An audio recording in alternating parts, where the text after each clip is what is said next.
Hello, hi, అస్సలం వాలేకుం. Welcome back to my channel. ఈరోజు పెళ్లి భోజనంలో వడ్డించే మునక్కాడ జీడిపప్పు కర్రీని పక్కా క్యాటరింగ్ స్టైల్లో ఎలా ప్రిపేర్ చేసుకోవాలో చూద్దాం. ముందుగా స్టవ్ పైన ప్యాన్ పెట్టి ఒక 2 స్పూన్ల జీడిపప్పుని ఫ్రై చేసుకోవాలి. అది కొంచెం ఫ్రై అయిన తర్వాత ఒక 2 స్పూన్ల నువ్వుల్ని యాడ్ చేసుకొని వాటిని కూడా లైట్గా ఫ్రై చేసుకోవాలి. లైట్గా ఫ్రై అయితే సరిపోతుందండి.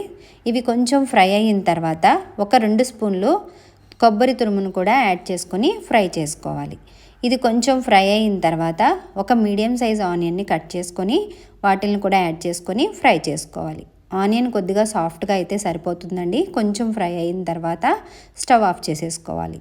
అవి చల్లగా అయిన తర్వాత ఒక మిక్సీ జార్లోకి యాడ్ చేసుకొని ఒక హాఫ్ గ్లాస్ వాటర్ని యాడ్ చేసుకొని థిక్గా లిక్విడ్ కన్సిస్టెన్సీలో ఉండేలాగా నేను చూపిస్తున్న విధంగా మిక్స్ చేసుకొని పక్కన పెట్టుకోవాలి. ఇప్పుడు స్టవ్ పైన ప్యాన్ పెట్టుకొని ఒక 4 టేబుల్ స్పూన్ ఆయిల్ యాడ్ చేసుకొని ఒక హాఫ్ కప్పు జీడిపప్పుని యాడ్ చేసుకొని ఫ్రై చేసుకోవాలి. అవి కొంచెం ఫ్రై అయిన తర్వాత తీసి పక్కన పెట్టుకోవాలి. ఇప్పుడు అదే ప్యాన్లోకి ఒక హాఫ్ టీ స్పూన్ ఆవాలను వేసుకొని చిటపటలాడిన తర్వాత ఒక హాఫ్ టీ స్పూన్ జీలకర్రను కూడా యాడ్ చేసుకోవాలి. దాంతో పాటుగా 4 మీడియం సైజు ఆనియన్స్ని చిన్న ముక్కలుగా కట్ చేసుకొని అలాగే ఒక 3 పచ్చిమిర్చిని చీలికలుగా చీల్చుకొని వేసుకొని ఫ్రై చేసుకోవాలి. ఇవి కొంచెం లైట్ గోల్డెన్ కలర్ వచ్చిన తర్వాత ఒక స్పూను అల్లం వెల్లుల్లి పేస్ట్ని యాడ్ చేసుకోవాలి. యాడ్ చేసుకొని పచ్చివాసన పోయేంత వరకు ఫ్రై చేసుకోవాలి. ఇది కొంచెం ఫ్రై అయిన తర్వాత ముందుగానే నీట్గా కట్ చేసుకున్న మునక్కాడ ముక్కల్ని యాడ్ చేసుకొని మూత పెట్టేసి ఒక 70% మగ్గేంత వరకు ఆయిల్లోనే ఫ్రై చేసుకోవాలి. ఇలా కొంచెం కలర్ చేంజ్ అయ్యి మునక్కాడ కొంచెం సాఫ్ట్ అయిన తర్వాత ఒక హాఫ్ టీ స్పూన్ పసుపు, రుచికి సరిపోయేంత ఉప్పు, అలాగే 2 స్పూన్ల కారం యాడ్ చేసుకొని ఫ్రై చేసుకోవాలి.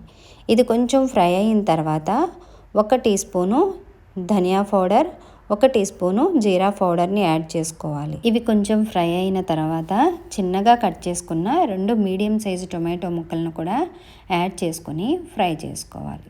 టొమాటో ముక్కలు సాఫ్ట్గా అయిన తర్వాత ఒక గ్లాస్ వాటర్ని యాడ్ చేసుకొని 20 మినిట్స్ లో ఫ్లేమ్లో కుక్ చేసుకోవాలి.